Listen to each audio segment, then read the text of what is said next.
All right. Well, welcome to the Side Action, episode 8 of season 4. My name is Jim Weglars, aka Wegs. You can follow me at Wegspool on Twitter and Instagram. And my name is Steve Roberts, aka Action. You can follow me on Twitter at 31sroberts. Follow the podcast at Side Action Pod on Twitter. So, Action, how was your weekend? We did a little better in the contest. Did you have a nice weekend as well? Yeah, it was a great weekend. We went down to Bloomington, Indiana for a family friend's wedding, and then went to the first half of the Michigan State Indiana game. It was a beautiful day. We had a great time. Missed the entirety of the Purdue beatdown of Iowa, which was unfortunate, but we were following along on our phones, so that was fun. Yeah. How about you? Did you have a nice weekend? Mega weekend. I played volleyball a ton. We also had this volleyball folks softball game, which was the inaugural. It was pretty exciting. Cool. As you know, Mr. Weglars here, Coach Wegs was in full effect, talking some smack. Maybe got into it with some other players on the other team. I got my troops fired up, but had a good time. Our loyal listener, Luke, who's also a v-ball player, not a great softball player, tried to throw left-handed from third once because he was videotaping a girl who was smoking a cigarette while she was at bat. That's pretty awesome. But we had a great time, and I think I logged 8 hours of volleyball in over 4 days, but it was straight 8, meaning I barely took breaks. So I was pretty sore come Monday, a little tired, and now I'm filming from the Printers Row studio today. So Nice. Yeah. You just gave me a little tour of the office. It looks nice. it's nice, beautiful view. You know, it's kind of the sleepy part of the loop. I did warn my coworkers not to pop in, but maybe we'll get a guest appearance here in a second. Cool. All right, well, let's jump into it. A little recap of week 6. Again, we got a little bit more balance. Underdogs, did I do this right? Maybe I flipped it. Underdogs actually, did I flip it? I think so. Yeah. So I was going to tell you 6 that. and 8? They were 6 Yeah. and 8. Underdogs Yeah. were 6 and 8 this week, so the favorites are coming back big time. Road dogs did okay at 2 and 1. Underdogs, I'm sorry, the unders hit 6 and 8 this week. Or you got 7, 5 and 2. I guess it depends on which numbers they were, but it's kind of balancing out there. But still, the road teams are dominating ATS, and a lot of those favorites that hit last week were road favorites, and 9 and 4 on the week ATS. So I don't know. What can you say about that action? Yeah. Biggest takeaway for me is just the road teams again. We talk about it. I think we're out of breath talking about it, how home field advantage is like dwindling week after week. And I think there's only really a couple of fields left that you could say are more than 1 point. Minnesota comes to mind, Kansas City at Arrowhead probably, but beyond that, I think there are very few home fields that matter much anymore. Right. My favorite discussion topic, and I know we'll see if it keeps playing out, but if you were able to just pick the correct side, you're going to come out 12 and 2 this week because there are only 2 teams that won and didn't cover their spread. Other than that, it was outright winners for the upsets or favorites covered. So, it's 18%, 18.09% of the season that the spread actually comes into play for the favorites. So it's just something I've been looking at more to evaluate my picks. Yeah, can't go wrong there. Well, let's talk about the highs in Jacksonville. And I don't know if I can share my screen, but did get a photo from a loyal listener, Paul Dempsey, who sent a photo. I might have to pull it up on my phone here. See if I have you seen this picture? No, I see your note here though. So I get this picture from Dempsey, who was with us he was with us in Vegas. He's going out there again. So you be the judge, America. Let me see if I get a better picture of this. This is our guy here. Can you see this action? I can't really see if I can get a good. Come closer. Oh, helmet. You went to a helmet. That's Trevor Lawrence. I'm sorry, that's Lawrence. My bad. The kicker for the Jags apparently looks just like Action. There's a young Action right here. The kicker. Can you see him? Yeah, a little bit. No beard though. No beard. No He beard, needs to right. grow it out. This is the 24-year-old kicker of Action. So anyway, he hits the big 53-yarder to win. I had 2 50-yarders in that game. Yeah, back to back. And they, as we talked about before, and this is one of our picks, they're the London Jaguars. They always win over there. Yeah, that definitely an angle that I'm going to be looking for. I think they probably have another game in London yet this season. Don't know the schedule exactly, but they definitely have taken that place as their new home. They seem to perform better there than in actually Jacksonville. Yeah, it's weird. I mean, Shad Khan has been toying with the idea. I don't know why he just doesn't do it and then make Hmm. everyone come there 8 times a year and they can win 6 games a year minimum, you know? Um, Another high was the Ravens. You know, you've been high on the Ravens for the Super Bowl. They came to play as we kind of flipped. Last week I was talking Chargers, but Ashton talked me into going Ravens this week in our contest, and it worked out great. They ran for 187 yards, which is all over the Chargers, and they just crushed them 34-6. This isn't on the notes, but one of the things that you talked about last week, our guy Staley, Coach Staley, he went for it at fourth down at his own 19 early in the game, which kind of backfired, didn't it, actually? Yeah, and 1 out of 4 for the whole game and fourth downs. That's 25% for those of you who are counting, and add in their third down efficiency too, which was 3 out of 12. Just not a good day on the crucial third and fourth downs for Herbert and company. Right. Maybe that letdown spot going across to the East Coast, which is kind of what sold me ultimately. But the Ravens are good. We'll see. They're going to play the Bengals. We'll talk about that later. The Yep. Cardinals. Boy, we were down on the Cardinals. We thought that with the injuries and obviously Cliff Kingsbury missed the game with COVID, you know, he had COVID. That's the coach.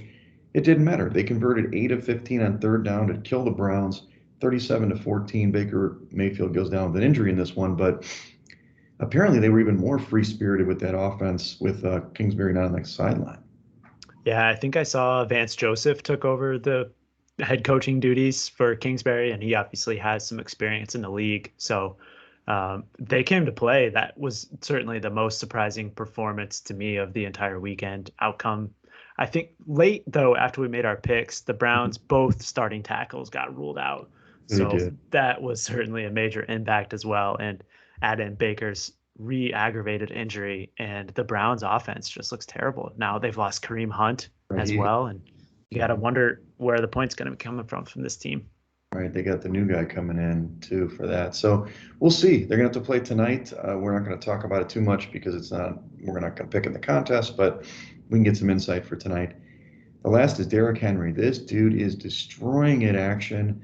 He had 143 yards and 3 tutties, including a big 76-yarder or whatever.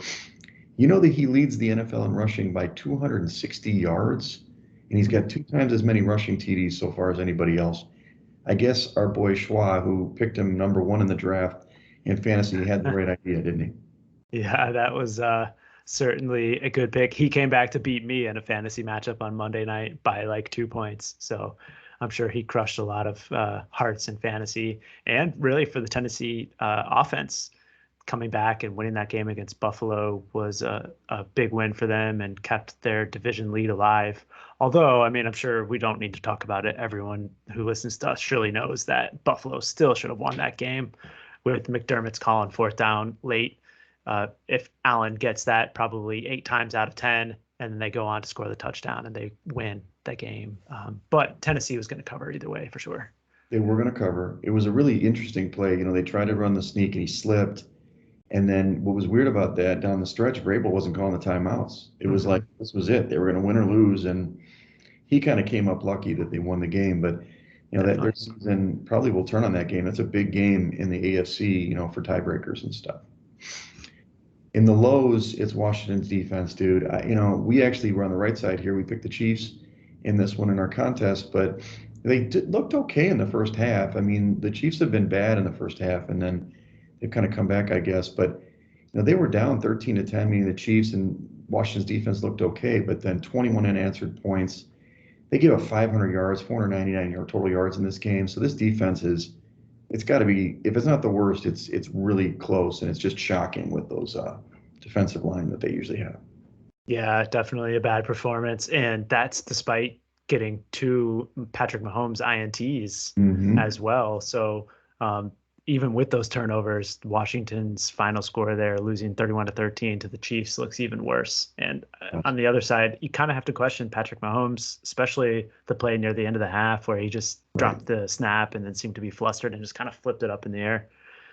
I mean, it seems like he's trying to win the game on every possession, Mhm. probably to overcome his porous defense, I would imagine. but the Chiefs really need to kind of settle down on offense, and I think they're going to be just fine. Yeah, I think they'll settle out. It's kind of like when last year when he was doing a little too much in the Super Bowl when he's trying to make those Yep. crazy plays and almost made them, but Hmm. couldn't get it done. All right, so this is the Steelers. We stayed away from this one successfully. The Steelers failed to cover as favorites again. They won 23-20 with mighty Geno Smith at the helm. It was a weird game. I mean, kind of went back and forth. And the Seahawks probably could have won this game if they played it right. But so the Steelers did get the win, but we kind of, when you were on this in terms of Tomlin as a home favorite. Yeah, Mike Tomlin, big number. I think it closed actually under 6. It was five and a Yeah. half maybe. Mhm. So you saw a little money come in on the Seahawks at the end there, but they looked like they were cruising in the first half. Geno Smith and company couldn't even move the ball. And I think it was 14-0 at halftime, but the second half was totally flipped. And the Yeah, Seahawks actually came out and started running Alex Collins a little bit, and he got going. And I think you really have to question the Steelers' defensive performance late in that game as well, which allowed the Seahawks to get in the back door. right. The last note I had was the Patriots. The Patriots, obviously, I know you love their defense and all, but they've only won 2 games this year against the Jets and Texans. These are bad teams. They get to play the Jets this week again. They're 0-4 in Foxborough. Now, they played some tough opponents, and they probably should have won, maybe even on Sunday. They do fall in overtime, and then, of course, the Cowboys get the miraculous cover. But this team, that they don't have a home field advantage either. I mean, Foxborough used to Yeah, be something, especially with Brady. yeah, definitely. And now just 2-4 against the spread on the season as well. They probably should have covered this one though, and really probably could have won the game. Yeah, But I will admit though, they had some pretty lucky turnover variants too. That Dak Prescott fumble at the goal line especially comes to mind.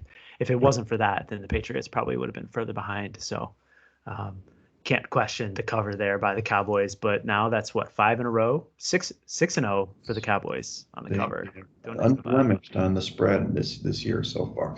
Now, the Cowboys also gave up that huge 80-yard touchdown pass where guy was going for the interception and missed it. It was like ridiculous, but I don't know. We'll Yeah, see. Mac Jones pick 6. That was a fair trade-off, I think. Right before that, back-to-back plays. That was Crazy, wild. crazy game. Well, nice segue there, action. Dak Prescott actually on the last play of the game had a calf strain. He's definitely out. This week they're on bye, right? Yeah, So out they this week. time to heal up, but he's questionable for week 8. So, we saw last year when he went out, that offense cratered and that whole season was lost. So hopefully Yeah, he'll be able to bounce back. You mentioned Baker Mayfield, his shoulder, he's obviously, I heard he dislocated it, and it was not the first time. So we'll see. They've got Case Keenum tonight. Kareem Hunt is also out tonight, as you mentioned, and Nick Chubb was already out. So they're down to the third stringer. And then I saw Taylor Lewan go down. I didn't see the final issue there, but it looked like kind of a scary injury. They still were able to, when he went out, left the game, still would run the ball, but he is an elite, running offensive tackle on the right side. You're yeah. They listening. lost. They lost their starting center too. I Mhm. read this morning. I think he's a rookie. Don't recall the name, but their center is now out for the season, so could be potentially without 2 starting offensive linemen on Sunday Right. against the Chiefs. So here you go. This is happening real time, America. He's typing in some notes. We got T.Y. Hilton and Paris Campbell. I'm waiting on the edge of my seat. Are they out this week? What's going I on? think I, Paris Campbell has not practiced, and I was reading that his shin or ankle is not looking good, Hmm. despite a great performance over the weekend. And then, of course, the man made of glass, T.Y. Hilton, comes back for like a half of football, and he's injured again. So he So, gone. so I should drop him. Is he already on the IR again? Because I picked him up prospectively, and now he's going to be dropped again. But No, DMP yesterday, and then I just saw the headline that he did not practice again today with a quad injury. That right. guy has some rough soft tissue. Yeah, he's quick and small, but as you get older, you know what happens? Those soft tissues, they Mhm. pile up, and you got to stretch. No doubt. Okay. Let's go over the power ratings. First, the Wegs index. This is probably really indicative of who's playing well. You got the Bulls, the Bills at number one. Still, even though they got the loss at 4-2, but they're playing at a really high level on both sides of the ball. Cardinals at 2, the only undefeated team left in the NFL. You got the Bucks here and the Cowboys. Ironically, the 2 teams that played the first week, and It's their only loss for the Cowboys, so they're right there, 3-4. I got the Rams at 5, and then your Ravens at 6. This pretty much mimics what you've got, just in a different order. Yeah, great job. The Wegs index is aligning with DVOA. I don't know, you guys are on the same wavelength there. So the Bills first, Cardinals at 2, followed by Rams, Bucks, Cowboys, and Ravens. You have the exact same 6 teams, just slightly different order. So it seems like the Wegs index is really aligning with the stars. Yeah, I think the biggest difference maybe turnovers, Cowboys Mm. get a lot of turnovers, so maybe that's the difference when they flip, when they jump. I guess in this case, I guess they're jumping the Rams, and Cowboys are kind of inverted a little bit with the Bucks at Yeah. 3. So they're all good teams, but we'll see. I mean, a lot of people will see some other teams that have been on the cusp, like the Chargers, and we'll see if the Chiefs will put it together. Well, let's jump into the lines this week. Obviously, we talked about tonight's game. Denver's going to Cleveland. Teddy Two Gloves has not covered in 2 straight weeks. I don't know if you're alarmed, but he is not getting it done, action. I know you've been betting on him a lot.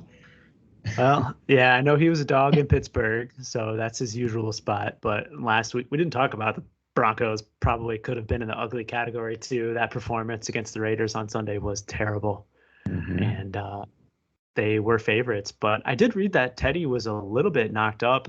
I think he's going to play tonight, but it wouldn't surprise me at all if he gets knocked out of the game and we see a little bit of Drew Lock.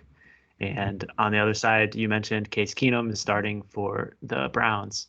And I just am supremely curious to see what happens tonight. I'm staying away personally. I had a little nibble on the over because Right. I think both of these defenses are overrated the last couple of weeks.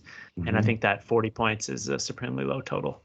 Yeah, so I didn't say that, but it opened at -6 for the Cleveland at home, 44-point total. It's down to just a 41 or 40-point total, and in the contest, it's 1.5 for the Browns, and 2, it's kind of consensus. So it's a stay away spot for me. Originally, I kind of like Cleveland here, just because I think it's not that big of a downgrade with Keenum, but the defense hasn't played well, and there's just too many injuries out there. Yeah, no, I don't think Nick Chubb is coming back tonight, and Hunt is obviously out. So it's Ernest Johnson lining Yeah, up at tailback for the Browns. a hot waiver wire pickup for your fantasy squads. Well, let's go to the other AFC North matchup here. You've got Cincinnati and Baltimore. This is a big matchup here. You've got Baltimore open as a 6.5-point favorite at home, 48-point total. In the contest, it's still 6.5, and it's a 47-point total. Kind of interesting action. Baltimore's your squad. I love them. They've been really good actually of late. The last 2 weeks they've played really well. Cincinnati did what they did. We stayed away from in the contest, but they dominated the Lions as I thought they might. And they've been playing in close games, every game within 3 points. I think I like the Bengals here with the 6.5. I know that their defense and the offensive line is not great, and we'll see if they can stop the run. But on paper, this should be more like a 3.5-point spread for me. I don't know what your thoughts are. Yeah, I think that Cincinnati, I know that Cincinnati has the better defense in this game. After Hmm. all the money that the Bengals spent in the offseason, their defense is really playing well and getting better every week. They're fifth ranked now in DVOA and fourth ranked against the run. So those are two numbers that really jump out at me, especially going against this Baltimore Ravens rushing attack. I think Hmm. they'll be able to stop them. And then on the flip side, you look at Baltimore's defense, and they're not faring as well as you would expect that they would. I lost them here. They're 14th ranked Hmm. and just 15th against the pass. So I think that Joe Burrow and his receiving core had a great week last week against the Lions. Not hard to do, but I think that there's some value here with the Bengals in this underdog divisional matchup. Look at this guy. Are we putting this on a green already? Yeah, it is hard for me to go against the Ravens with the way they've been playing, Lamar especially, but I think that this is a big number for a divisional game and a Bengals team I mean, you've seen money come in on Cincinnati every week too, so Mhm. it's clear that the market likes this team. Yeah, I think you're right. The defense is better than expected. I didn't think they were going to be as good as they are, and they've been fighting in every game. And obviously, at some point, the connection to Jamar Chase is going to slow down, but he's making big plays every week, which it's a comfort zone for Burrow. And obviously, Mixon had a big rushing game last week, so we'll Hmm. see. All right, the next game is Carolina going to the Giants. Kind of an interesting matchup here. Carolina opened as a 3-point favorite on the road, 45-point total. It's really just stayed there. It's 43-point total, 3 points favored for the Panthers. It's hard for me to, last week we did lose on the Panthers. They probably got a bad beat. They're probably the right side. They went to overtime and really fought their, guts out there. But I'll tell you the difference now. I was going to say Panthers all the way here, but Darnold is kind of regressing, man. Dude is turning Yeah. over like crazy. And first play of the game last week. I mean, you can't do that, especially at home. But the Giants, I don't know, they're not good, but they got a decent defense, right? Yeah. Yeah. I mean, they do. I think we mentioned it last week that the Carolina Panthers line didn't make any sense to us. Right. And ultimately, after some back and forth, we added them to our card, which turned out to be a loser. I would say, though, that I think Minnesota really dominated in that Mm-hmm. game last week. They had 6.8 yards per play, and versus the Carolina Panthers, who were under 5 yards per play, 571 to 306. And I think that the Carolina defense was just buoyed by their really terrible opponents early in the season. Right. And you touched on it. Darnold has really been terrible the last 3 games, which coincided with the loss of McCaffrey. And McCaffrey's going to be out a few more weeks. So I actually like the Giants in this game +3. I think Mm-hmm. that you're getting some value with the home team. This is another team where you saw a lot of money come in on the Giants last week. The line moved from 10 down to 7.5 by kickoff against the Rams, which Okay. obviously didn't pan out. But I think that Daniel Jones probably was still ailing from his concussion symptoms, and I believe that was part of the reason that the Rams were able to dominate so much. And I think that the Giants are going to be able to fare well this week. I did hear reports that Matt Rule came out and said he wants to run the ball a lot more, presumably because Darnold has been sucking. Yeah. And I think that plays right into the hands of what the Giants want to do on defense. They have a pretty good run stopping unit. Right. Okay. Well, let's put it as a yellow. It's tough for Okay, me to back the Giants, but it's fair. home dog is tough not to back, especially Carolina's just been kind of cratering since they played an easy schedule. The Giants would be in that easy category, but I don't True. know if class above or not. The next game is, a big game. I'm surprised some of these games they didn't flex out actually action, but Washington obviously has been sucking, plays Green Bay. Green Bay is a 7.5-point favorite on the opener, 50-point total, but in the contest they're up to 8. Consensus shows 9 or 8.5 with a 49-point total. So Circa's kind of taking a stand here a little bit against the Mhm. market, thinking people are going to bet Washington. When I first saw it, I don't like 8. I like 7.5 or 7 for the Pack. I think the Pack are really good at home. You didn't mention them as one of those home favorites, but they're usually much better at home, even though they covered last week. And I mean, is it just picking? Do you think Washington's going to all of a sudden play their best game of the year? Is that what's going to happen here? I mean, I don't know. There's money coming in on Washington. It's down to 7.5 at a lot of books right now, and I can't really understand it. I saw a rumor or heard a rumor that Fitzpatrick may be able to play this weekend, but I Okay. just don't believe it. I think it's way too late in the week to make that move, and I think it's probably just smoke. And Right. on top of that, they're dealing with injuries to Terry McLaurin, who did practice today in a light fashion. Curtis Samuel hasn't practiced all week. And I was reading into a little bit of Antonio Gibson's shin injury that he's been battling, and it appears that it's getting worse. He only had 12 touches last week against that Kansas City defense, which was shocking to me when I went back to the box score. And I think you're going to see a lot of McKissick this week, but all this doesn't really line up to taking advantage of this Packers defense, which has not been good, admittedly, certainly stopping the run. And I'll just end my diatribe by saying that I think I like the Packers in this game, go against the line move a little bit. It's definitely a flat spot for the Packers, though, coming off that big divisional win in Chicago. Yeah, it's true. Yeah, it's tough. Like I have this number at 10 at home. It's value to me. I don't know what the market is seeing, except that I mean Fitzmagic's not a huge upgrade over Heineke to me. Mm-hmm. It's the defense. I mean, the defense is not performing. If they all of a sudden, maybe I didn't get to watch the game, maybe they played great in the first half. Maybe they're just a game away from putting it all together and playing two good halves of football because they haven't done it this year. So maybe this is what people are seeing. I'm not sure, but I'd be willing to put Green Bay into yellow because the problem is there's so many big spreads this week. It's hard for me to jump on board either way because some of these teams are really bad. So let's yellow up the pack. The other thing I'll mention, outside of last week, the line has really been moving against the Packers. Mm-hmm. And it makes me wonder if the market doesn't like them for a certain reason. I suspect maybe it's the run defense, but Mm-hmm. it does give me a little bit of pause seeing that the betters obviously are going against the Packers, except for last week, obviously, with the Chicago game. Well, you mentioned it. Numbers wise, they're not great. I mean, Mm-hmm. they're a cut below the teams we just talked about in the kind of the top.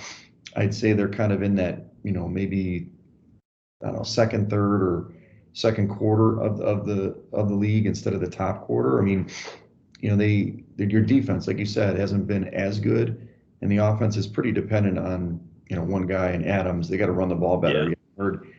You haven't heard Jones go off in a while, but he could this week. I mean, we'll see. Mm-hmm. Yeah, Washington does have pretty good numbers against the run, 12th ranked, but their pass defense is near the bottom, as is the overall defense. Yeah, yeah, they So, stink. Okay, let's go to the next game. This is the game I thought they'd flex for sure. Kansas City playing Tennessee. This is a huge game, two playoff bound teams likely. You've got Kansas City opening as a 3-point favorite on the road, 56.5 point total. Kind of strange that it's moved up to 4.5 in the contest, 5 kind of across the board, up to 5.5 some places, and a 57-point total after the big win. Do you think that this is because of those injuries you talked about to the Titans line?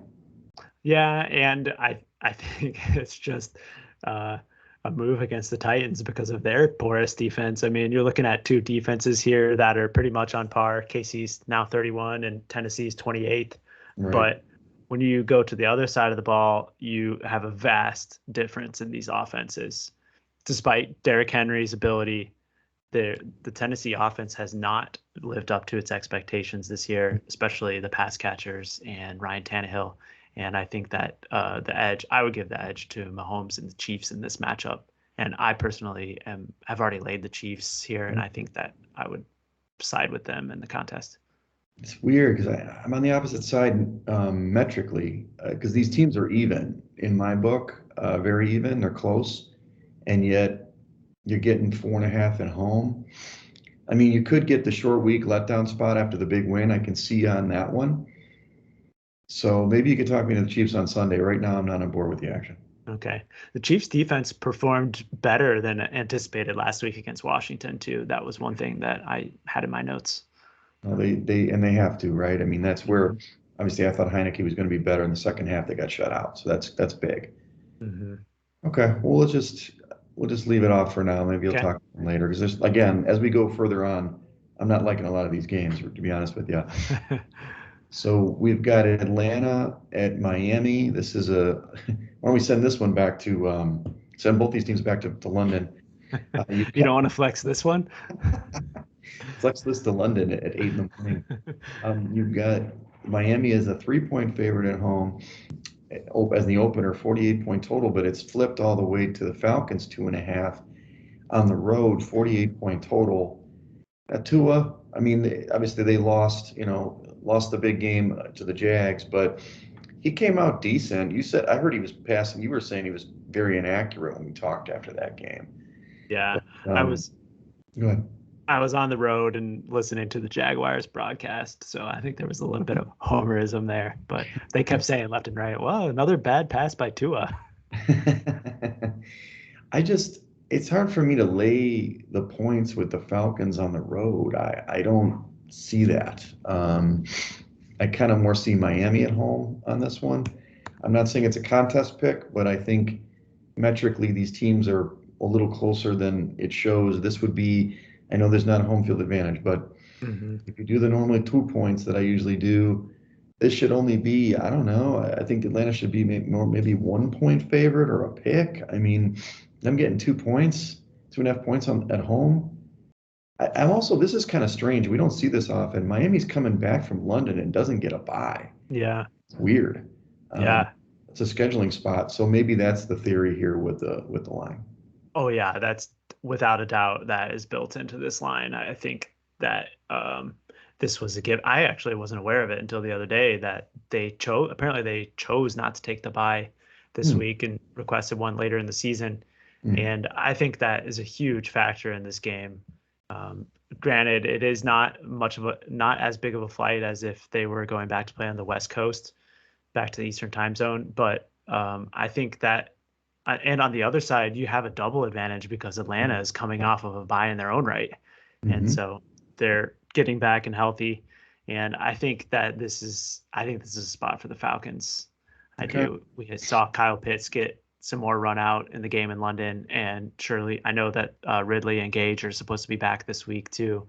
And this Miami team has just performed extremely below expectation.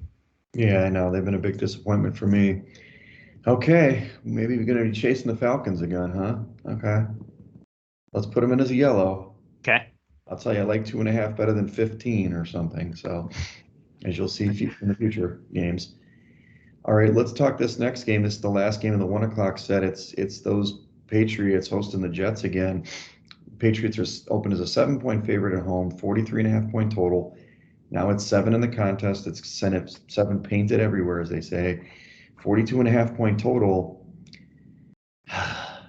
You know me. I'm on the Jets again. No.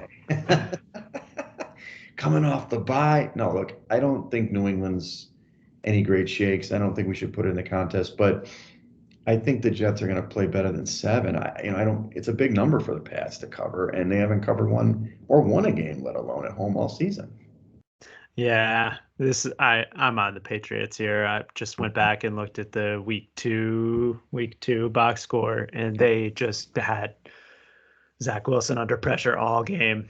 They did. Remember, this is one of the early starts where I think he threw three or four interceptions as well, and they just Right. totally trounced the Jets. And I just can't get past that personally. I think if I recall, actually, I have it here. The number closed in New York -5.5, and It's about so even. now when you see the move back to New England, you see a 7 on the board, and that's really only 1.5 points. And if you look at flipping home field advantage, I think it's a little short. I do. I was Hmm. really hoping that we would see 6.5 here, Hmm. but 7 is probably about right. It's hard to justify going through that key number. I got to stay away, action. I can't do Okay, it. I can't back the Pats until they can show me to win a game there. I mean, they probably will win this game. I mean, it's likely. sure. And if you use my hey, only 18% of the games, like people don't, the favorites don't cover if they win, right? So maybe Yeah. fighting my own metrics, but I don't know. I can't do it right now. The Patriots have definitely increased their scoring output, though. I think a couple weeks ago we mentioned they were averaging like 18 a game. Well, they put up 25 and 29 in Right. the last two outings. So moving the ball a little bit more. And I think one thing that I do like in this game is the Jets team total under. I think Okay. that you're going to see a pretty low scoring game. And I grabbed 17.5, took the Jets under 17.5. That's a good number. That's a real good number. Okay. I like that. Let's go to the 4 o'clock window. You've got Detroit going to the Rams. This is the Jared Goff revenge game. But the Yeah. Rams is a 13.5 point favorite in LA, 49.5 point total. They're up to 15 in the contest and across the board with a 50 point total. Do you think there's any way that Detroit can? I mean, this is your local boys now. That Jared Goff's going to have the game of his life. They said an interesting stat on the radio, which I didn't put together. Jared Goff has not won a single game without a McVay as his coach in his career. Yeah. Yeah. Wild, isn't it? No, I don't think this is the game they put it together. No, I don't think so. This is a Matthew Stafford double revenge game too, going Sure, against his former team. that's true. But I think that 15 points is a little bit too much in this game. I could definitely see the Rams coasting, and we have seen a propensity for the Lions to get in the back door. So I prefer to pass. Yeah, let's pass. Let's just pass on this one. I'll tell you, I do like Detroit and their opponent against somebody on Thanksgiving. Hint, Okay. the Bears. Little prelude. All right, so next game, Philadelphia goes to Vegas. Vegas had the big win against Denver without, Chucky as the coach. The Eagles have struggled. Vegas opened as a 2.5 point favorite at home, 48.5 point total. Now it's a 3 point favorite at home, 49 point total. I mean, everything's pointing to the Raiders here, but I know you're going to say the Eagles because this is just action and is contrarian thinking. Let's make the case for the Eagles. I know you're going to make it. I can. I already. I don't. We didn't even talk before everybody. That's funny. We didn't talk about it, but I know this guy. So, tell me about the Eagles. Yeah, well, I love the Eagles in this game. It's definitely one of my top picks of the week. Okay. First of all, the number is 3, Mhm. and I guess I didn't look this afternoon, but I believe that this is going to be trending towards 2.5. Although, yeah, it looks like if you look at the VIG across the board, you're seeing the Raiders at like plus 104 at Mhm. Pinnacle, the sharpest shop in the world. So I think this is going to get to 2.5. First of Mhm. all, Mhm. um, the spot is tough for Las Vegas. We talked about last week the dead cat bounce after Gruden hits the high road. You saw the Raiders come out and get up for that game, and they played really well. And now we're going into week 2, so they're going to be coming down off of that high, and I think that is a plus for the Eagles coming to this game. And I think that in the trenches, the Eagles' defensive line is going to have a matchup edge against the Raiders. And Derek Carr has not been good under pressure this year. And really, that's the angle that I'm looking at in terms of the matchups here. And on the flip side, I think that if the Eagles choose to actually run the ball this week, which they have not done, they'll be able to have success against that Raiders running defense as well. Okay. Did you say dead cat bounce? Like, Dead cat. Yeah. Have you heard that term, the dead cat I bounce? did not hear that. You did not bring it up last week, so I'll keep that in mind. That's Mindset. hilarious. Because dead cats bounce. They bounce really well. I mean, apparently. I like it. Okay. Well, I'm not against you here. I think when I saw the spread and I knew your take on the Eagles. I know their defensive line's pretty good. We'll see. I mean, Vegas has tended to get into these kind of shootout games at home, and that's okay, when you've got Hurts who can run around and make plays. So the Eagles are going to win another game at some point. So this could be it. Maybe a money line thing. So And I forgot to mention the Eagles fans are going to travel well. I think I yes, saw in the media that Chicago had that stadium about half full, and I expect the Eagles will either match or surpass that total. yeah, all of my coworkers in Philly, Fly Eagles Fly, they'll be singing nonstop. So all right, well, let's go to the next one. We've got my Bears going to Tampa. This sounds like a great game. Now, Tampa opened as a 10-point favorite at home, 49-point total, all the way up to 12 and a half, 47-point total, which means the implied Bears total is super low, which is hurtful. Now, this is interesting. Last year, the Bears played them tough at home, especially on prime time. But when they played Tampa, I don't know, 2 years ago on the road, they got trounced. So I don't know what to make of this game. 12 and a half is just too big for me to lay, but I do think the Bucks are going to win this game pretty handily. Hmm. Yeah, I like the Bucks with And this number, and I would lay it too. I mean, everyone knows in the NFL that no one can run against the Bucks, yep. and lately that has been the Bears' game plan. They still don't trust Fields to drop back and pass it, and that's the only way that you're going to beat the Bucks. And I either think they're not going to try or they will try, and Fields Yeah. will have to prove it. So I'm betting against Fields' ability to prove it. Okay. All right, let's put it as yellow. I mean, we got to make some of these picks are going to be some tough ones, but I don't disagree with you. I think that the matchup for what the Bears have to do is difficult. They got to run the ball, and the pass rush will get to Fields. He hasn't been able to get the ball out that quickly. Um, they've only been successful when they can run the ball like down somebody's throat and keep him to like 100 yards passing. So in order for them to be competitive, he's going to have to go for 250 or more, and I don't really know if I could see that. So Yeah, true. here's one. Fields Here's one. Fields passing total just is something that will be super intriguing too. I'll be curious to see what that number comes out to be. Oh, absolutely. Here's one for the survivors out there. Arizona is hosting Houston. Arizona opened as a 14.5 point favorite, 49.5 point total. It's up to 18.5 action, 47 point total, 47.5 point total. Tell me what that implied total is for Houston. Is that like 12? Yeah, 30, um, 50. 15, 15. roughly 14 and a half. So, I mean, this is the clear survivor pick. The other one I would have probably picked is Green Bay, but um, it's just too many points, right? I'm not going to chase Houston here on a dog situation. But 18 and a half, I mean, they should win, and they could win by 20 points, but that's a lot to lay in the contest. Yeah, definitely. This would only be a one-way look for me on the underdog here at that number.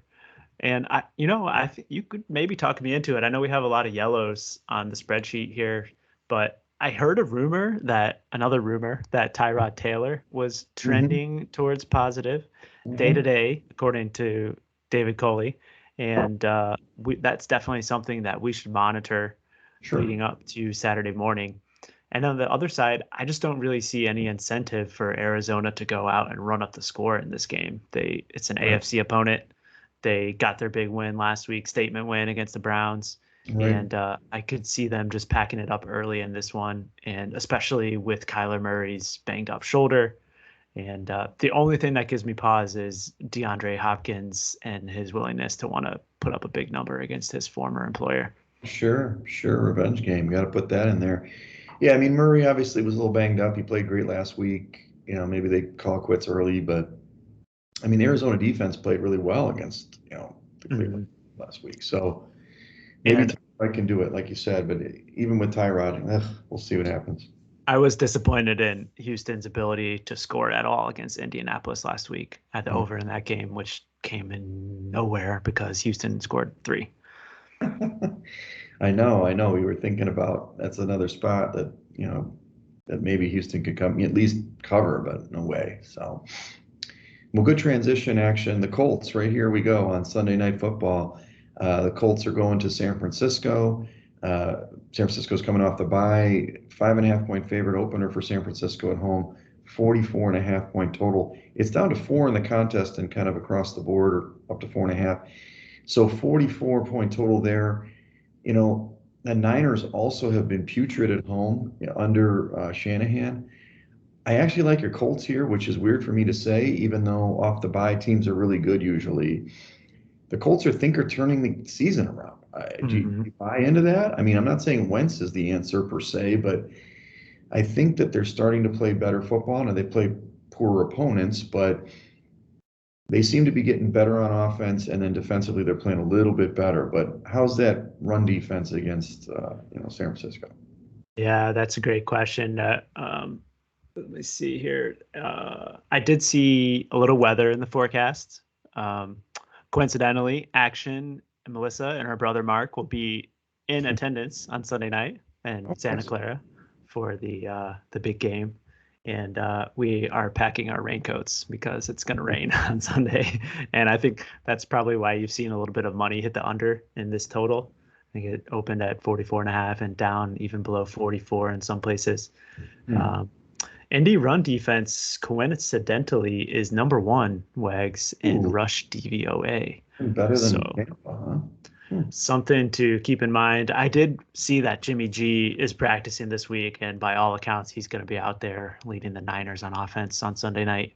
But the Colts injury report is something that I was going to look out for. I did see that Justin Blackman has an Achilles injury, the Okay. young safety, and so he's likely going to be out. But I do expect they'll get back Sendejo, and Rock Ya-Sin actually played last week in the Hmm. secondary. So defensively, I think they're trending positive. They did play really well in the first half against the Ravens before they ran out of gas in the second half. They did. And I agree with you. I like the Colts in the spot. Certainly at 4, it's a good number. I think it's probably going to be stuck there for most of the week, but we can see if Right. there's any moves off the 4. Yeah, this is a game I like to tease, by the way. Action, I would tease the Colts up to about 10. I know it's Yeah, kind of safety zone, but low you know, total. I like that low total, and that's one of my teaser legs this week for sure. So the other one we'll see. I mean, maybe Cincinnati or something like that. So The Niners have been supremely disappointing too. I think they've maybe won once against the spread. Let me pull it up here. Yeah, 1-4 ATS, and the Colts on the other side have been covered. Even though they don't have a great record, they're 4-2 against the number. hmm I'm sure. Do you think Frank Reich knows those numbers? Yeah, I think he does.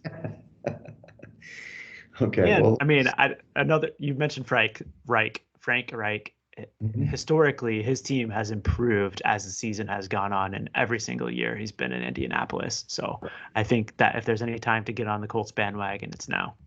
Yeah, let's do green. Let's do green for this Okay. one. Feel better about this one. I like it. Although it is a Sunday night game, we said we'd stay away from those, but True. always can break our rules. The last game is, this is a Ridgeway special, our buddy Ridgeway. So New Orleans is going to Seattle. This is a rematch of what was it? What was you know, what's his NFC name? Championship. Well, Marshawn Lynch, when he did his big Oh run, yeah. his famous run, he's shaking the stands. But anyway, New Orleans opens a 3-point favorite on the road, 43.5 point total. It's up to 5 in the contest, 42.5 point total. And New Orleans is also coming off a bye, right? I believe. Yes. So, man, I didn't want to see this 5. I wanted to see this 4 or less. But I was on the Saints originally. I don't love the 5, but for the contest. But in general, I like the Saints in this game. Geno Smith played pretty well in the second half, but New Orleans with extra time, I think it's going to be a rough road for Seattle in this one. Yeah, I agree. I think that I would probably lean to the Saints here too, but the number is not really ideal, especially going on the road. And I did see that Michael Thomas is going to be returning from injury Who is he? shortly. So will be interesting to see how he works back into the team. I don't know what kind of rapport he's going to have with Jameis. That'll be interesting to watch. But to be honest, I would probably just prefer to stay away from this Yeah. game and see what happens. I did also see that Alex Collins picked up a little injury late in that Sunday night game, so I'm not sure what the Seahawks have going at running back. Right. Yeah, that's true. Who knows what they're going to put in there. It's been an interesting year for Seattle. So, Mhm. I mean, Monday night they'll get a little jazzed up, the 13th, whatever, the 12th man, but I don't know. It's going to be a rough one. Well, let's review some of our picks. These are not the ones at the bottom do not match up to what we're going to actually look at. So, we like Cincinnati plus 6.5. We're going to think about the Giants at home plus 3. We like the Pack plus or minus the 8. Possibly the Falcons minus 2.5. A couple other ones that we're kind of considering: Philadelphia on the road plus 3, Tampa at home minus 12.5, and then ones we're more set on is the Colts plus 4 on the road. So let's do it. Let's do it, Yeah, man. good smattering of options that we can talk about on Saturday. That's right. So when we look at this, we went 3-2 of the contest. The top dog is at 26-4. That is tearing it up, action. The guy is dominating. Apparently, he also has another entry or two in the top 5. So he's obviously figuring something out. I think he's a former poker player, but hopefully he'll come back to the pack. The top 50 position is 22-8. So we're about 6.5 off of that, which is a lot, but we can turn it around. We're 15, 14-1, about 2100th place or 2139th to be exact. So let's see if we can turn it around. Bouncing back 3-2 is good. Hopefully we'll get 4-1 or 5-0 this week. Yeah, we'll get hot one of these weeks, couple weeks in a row, and I think we'll be right back in the thick of things. We just need a little run. Yeah, I mean, there are 3 more weeks in this quarter, so we can make some hay at least a little bit and get some momentum for the third quarter. So, all right, I know it's a little brief this week. I gotta run. Thanks, Action, for accommodating me in my new studio for one day. And this weekend we'll have at it, talk on Saturday and get our picks together. So follow me at Wegs Pool on Instagram and on Twitter. Follow and us follow at Pod, sorry, on Twitter. and follow me on Twitter at 31S Roberts. All right, I, everybody, I good think luck. I think the listeners missed out on the ambulance run tonight, so we can assure you that we'll be back in the Ridge Studios next week. Yeah, when you guys want to hear an ambulance every 30 minutes, you know where to listen to. So, all right, everybody, have a great weekend.